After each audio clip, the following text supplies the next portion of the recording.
Minuto Perfil I com Alessandra Espanha. E o nosso tema é as boas energias do Ano Novo. Todos os anos a nossa preocupação nesta semana é a mesma. Com que cor eu vou? O tradicional branco é indiscutível, mas a energia das cores nos ajuda a agarrar aquele fio de esperança para dias melhores.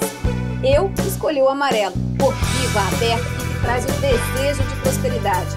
O que eu acredito que é pra frente que se olha, sempre. O Perfil I deseja que o ano novo traga a você e a sua família todas as boas vibrações de recomeço para que 2016 seja o melhor ano da sua vida. Perfil I, cada um tem o seu e nós temos as melhores dicas. Acesse o Perfil I no YouTube e leia com exclusividade no portal perfilwespanha.com.br.